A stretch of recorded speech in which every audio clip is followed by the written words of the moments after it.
Hi, Rush Dorsett. Hello, hello. It's good to be here. Welcome to the Balanced, Beautiful, Abundant Show. I'm so excited to have you on the show. Woohoo! I'm so excited to be here. Yes. You have been such a great friend and coach and just support during my journey. And it was just such a no brainer to invite you on the show because I know you've enhanced my life so much with your beautiful wisdom and teachings. And of course, I want you to share your wisdom with my listeners. Oh my gosh, thank you so much for thinking of me and inviting me to join. And I love what your vision and what your show is all about. And I just resonate so deeply with this message. So thank you. It's an honor to be Yeah. here. So great to have you here. So, let me tell my listeners a little bit about how awesome you are. So, Rush is a voice coach, sound healer, and performing artist. She supports ambitious creatives in awakening their authentic voice, embodying their power, freeing their self expression through her embodied voice method.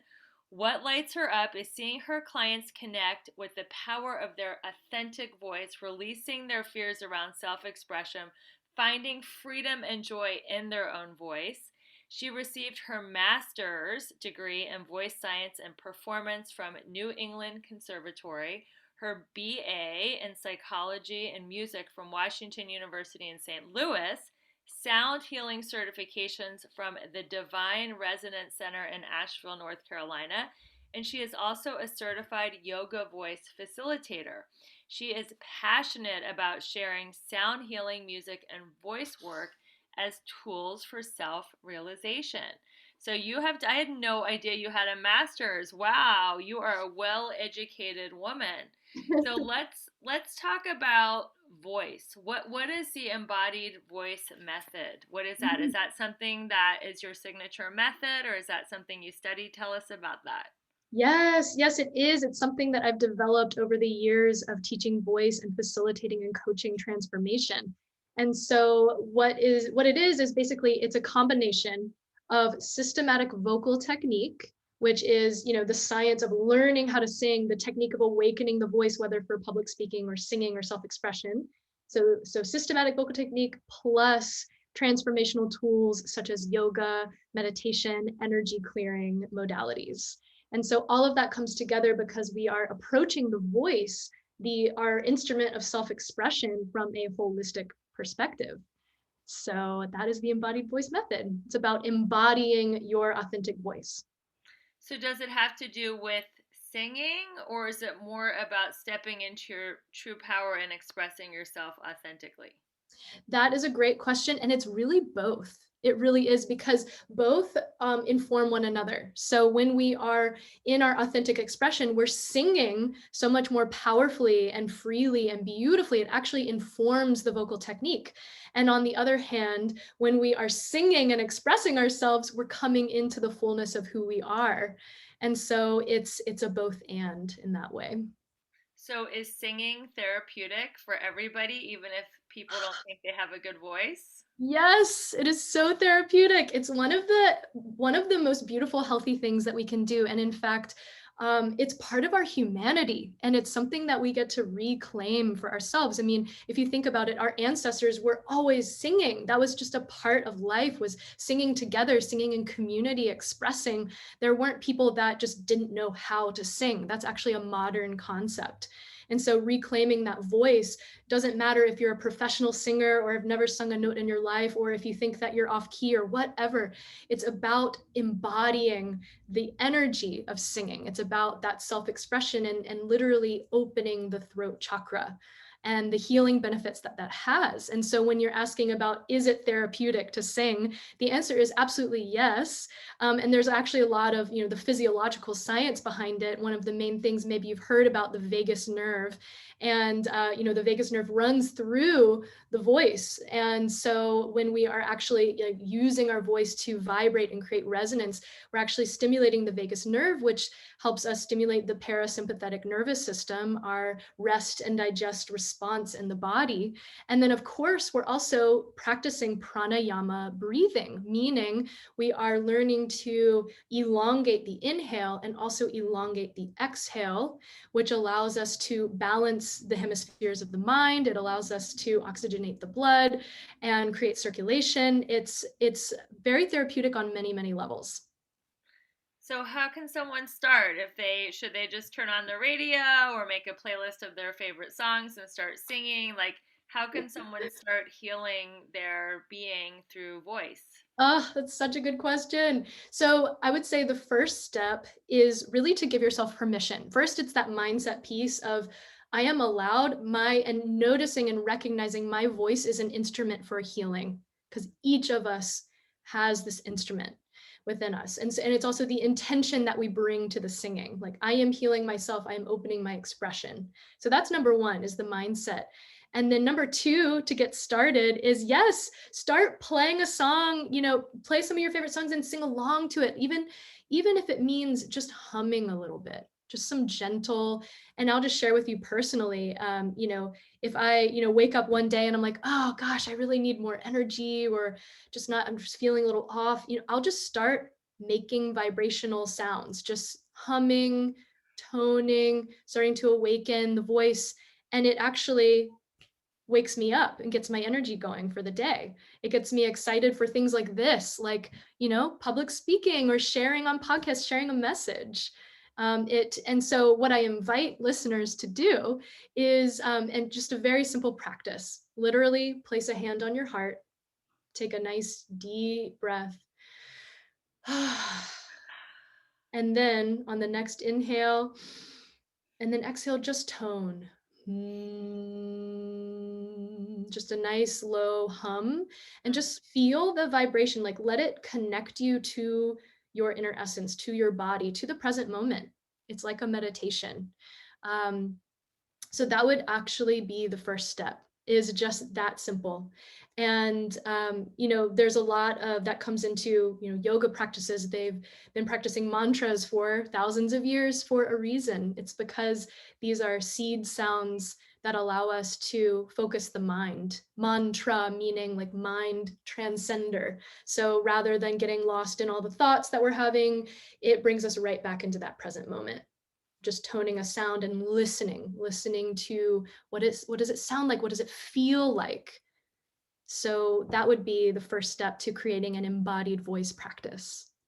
That is so beautiful. So tell us a little bit about your backstory. How did you get involved in singing and yoga and the healing arts? And I know that you also lead sound baths. So tell us about a little bit about your journey. Yes, it's been quite a journey. So where to begin? So basically my background, I've always been interested in the human mind and human potential and some tools that we can use to come into the highest expression of ourselves. I think that's always been a driving force for me, a curiosity, a love, a passion, a calling. And so I have been singing most of my life. And it's so funny. I actually did not want to join. This is back in middle school. I actually did not want to join choir. I thought it was, silly. It wasn't for me, until I was invited. Just try it. Just try it. And I had that experience of falling in love with harmony. Literally, it was a transcendent experience, hearing those sounds around me and singing in harmony. And so that's when I was like, okay, this is something I really love doing. I feel a shift in my consciousness, even though I didn't know what that was at the time. And so I continued the call, I continued my studies through my bachelor's and my master's programs. And I still am an active, singer and performer and interpreter of works. And that's, continues to be my calling. But then I didn't realize that I loved coaching and teaching. And that was my passion too. And I discovered that in my master's program when I started teaching and taking pedagogy classes What does of, that wow, mean, pedagogy? right. Thank you for asking. So vocal pedagogy is the field of teaching voice. Mm-hmm. So it's how to, awaken that voice in someone else. And what I loved about it was being able to listen to someone else's voice. And this is what we learned how to do in our classes. We learned how to listen to the harmonic frequencies present within that voice, and then to be able to diagnose, okay, what needs to happen here so that the fullness of the resonance can come through. And then we would offer practices and techniques for that. So I fell in love with that practice of deep listening, and really the joy that comes from a student feeling like, wow, that's my voice. Like, wow, I didn't know I could sing that beautifully. It was always there, just with a couple of simple shifts. So I love that process, and it still gives me chills every time I experience that with people. And so then, I started really going on a spiritual journey as well, all through my education. And I studied yoga. I'm certified in a Tantra yoga, and that's a deep relaxation side of yoga. And the mindset that comes with that, of being so present in the moment and being so aligned in our energetic body. And so then I became fascinated by, okay, what's the relationship between the subtle body, the energetic body, and our voice? Our voice, if you think about the power of it, it's an energetic instrument. We can move people's hearts and souls with our voice. I mean, that is so incredibly powerful. And it's beyond just the words, it's the tone, it's the emotion, it's the energy that we bring into it. And so I became fascinated in my own practice and in other people, like, how can I support people in fully bringing themselves through their voice and feeling free to share who they really are and what their authentic message is? And how can, vocal practices plus energetic practices come together as a fusion to really help people come to this wholeness, this integration?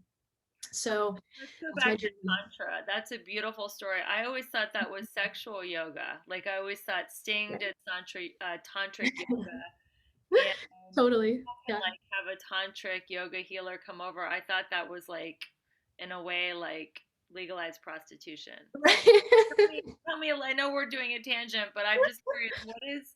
What is tantric yoga? I'm really glad that you asked, because I think that's a common misconception. In fact, I had that misconception too. I was like, that's just, sex yoga, right? And so tantra is actually, it's a term for many different practices. So sexuality within tantra as an umbrella is one of them, is one of the practices that you can use. But when it comes to yoga, it's literally a yin yoga practice. So and why it's tantra is because you're coming into really, really deep relaxation. And what that allows you to do is tap into the subconscious, and then, create new patterns and pathways. And so in a Tantra yoga practice, there is a specific sequence. It's usually 90 minutes to sometimes 3 hours long. So it's a long yoga practice. Like 90 minutes is kind of like a shorter version of the full practice. And what you do is really deep, long holds of stretches and poses with really deep breathing. And it just brings you into this like extremely amazing relaxation state where you can experience some reprogramming. So that's Tantra. And it's really incredible. So I think there's so much stimuli to listen to, right? There's podcasts, and now there's Clubhouse, and there's Audible, and there's a million things on Netflix and Hulu and Amazon Prime, but music and singing is so healing. People used to just have the radio, right? Like it was easy. Like people would like just listen to albums. They would just like hang out at home on a Sunday and just lay down and like just listen to albums and sing. And now I feel like music has kind of been lost in all this other information since we're in the golden age of information. How can someone bring back music and singing into their life so they can get some of these beautiful benefits that you're talking about? Such a good question. It's so true. We have so many options out there. So how do we, listen to the music that gives us the most benefits? Love that question. And so first, I have a couple of points of view on this. There's no right answer, but first is that notice how you feel when you're listening to certain kinds of music. Like let it be a mindfulness practice. So for example, I love all different styles. I love salsa music. I love EDM music, sometimes I love like folk music, classical, all of it. And I noticed that it allows me to connect with different parts of myself. So notice that first of all, and I would just say, create a playlist of the music that you love and feel free to go from many different genres and sing along with it and connect with these different parts of yourself. That's number one. But the number two, to really connect in with the healing benefits. And if you're really wanting to look into sound healing, which is a very specific type of, it's not even considered music, it's more of like a therapeutic sound experience. And that actually contains very specific frequencies. So what you can do is listen to people who are composing, for example, in 432 hertz. And that's actually a whole different topic that I won't go down the rabbit hole with right now. But basically, there are certain harmonics that actually allow us to come back into homeostasis within the body, because our bodies are resonating chambers. We're mostly made of water. Sound and vibration allow us to come into an aligned state. So just be aware of how that music is making you feel. And then I would definitely recommend checking out sound baths and listen to sound baths with first of all Tibetan bowls, and bowls that are made, and there's a whole proper way to make Tibetan bowls and a whole lineage with that. And unfortunately, there are a lot of bowls out there that don't have those healing frequencies. So make sure that the sound healing practitioner is trained, has studied with other, healing artists, and really knows their stuff about the instruments. That would be do your research on that. And then also, I personally love working with crystal alchemy bowls. And that company is Crystal Tones. They create really, really high frequency, high quality instruments. And so I would recommend looking into those. So I don't know if that answered your question. Let's talk about Yeah. are you the 432, is that binaural beats or something? Are you talking So about that? yeah, good question. So and there's a lot. I love that this is a new movement that's coming out. It's like, optimize your mind, listen to these binaural beats to help you focus or come into alpha state or theta state for relaxation. And that's so wonderful. And so it's brainwave entrainment is what binaural beats help us do. It's help us entrain our frequencies of our minds so that we can focus more easily, and we can come out of stress response. And so you can definitely look up binaural beats, for example, on YouTube. They have plenty of options there.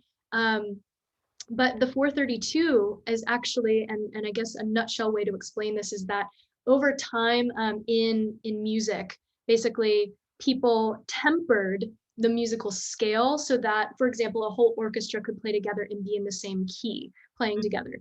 And so what that did, though, was it made the harmonic, it made the intervals of the harmonies just slightly off.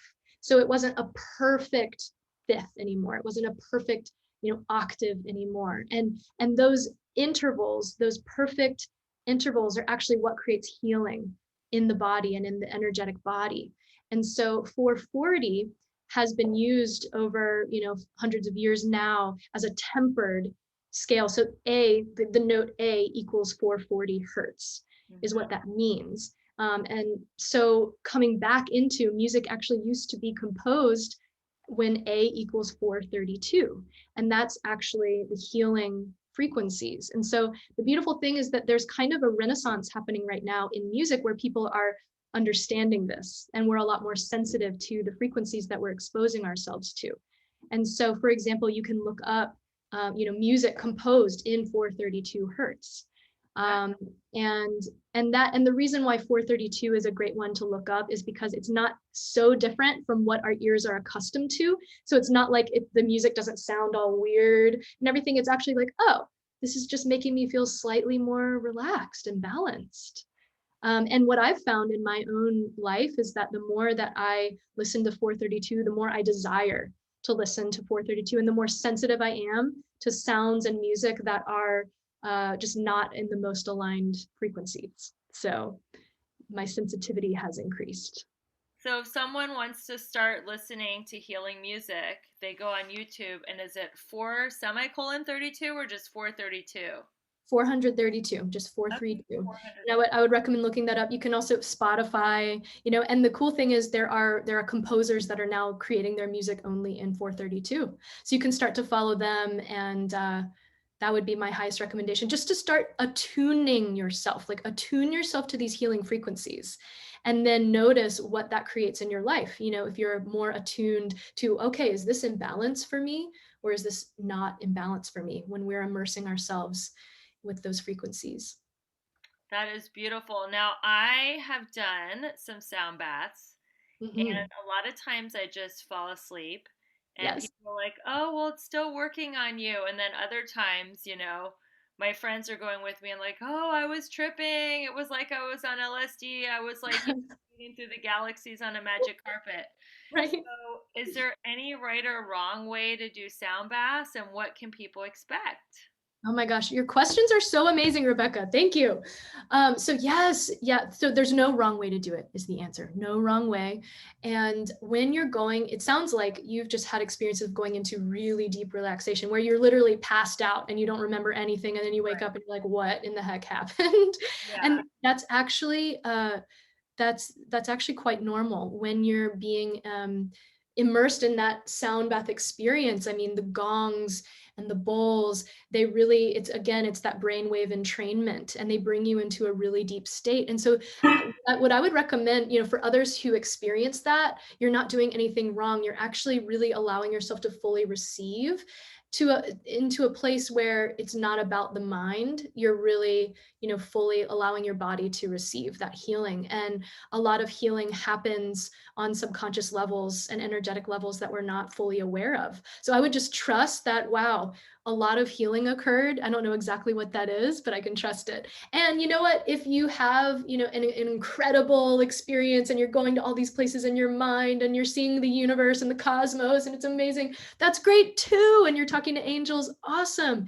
And I would say to go into any sound bath experience with no expectations, because it's going to be different every single time, and you will receive exactly what your body and your energy needs. It's kind of like meditation. Like there's no right or wrong way to meditate, just quieting the mind and being still. Whatever's meant to happen will happen.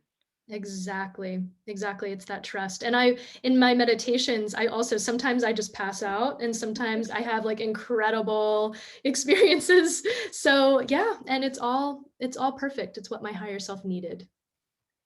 So is it as effective to do sound baths on Zoom and YouTube as it is in person? I don't feel like it is, because so much of it is like vibration, like shaking the cells Right. of the body, and I don't think that gets translated Mhm. online. So what is your opinion about that? Yeah. So it is an opinion because I actually haven't seen scientific research on this. It's a brand new thing. But my sense is that it doesn't give the full body experience because, when you're in person, for example, listening to a gong, and a gong has such rich harmonics and it's so full in resonance that it's moving through your physical body. Like it's actually resonating The into organ. your cells, into your organs, into your bones, like throughout your body, as well as your ears, obviously. And so on Zoom, you don't get that same experience. However, the ears can still obviously pick up that sound, and the mind starts to calm, and that does influence the rest of the body.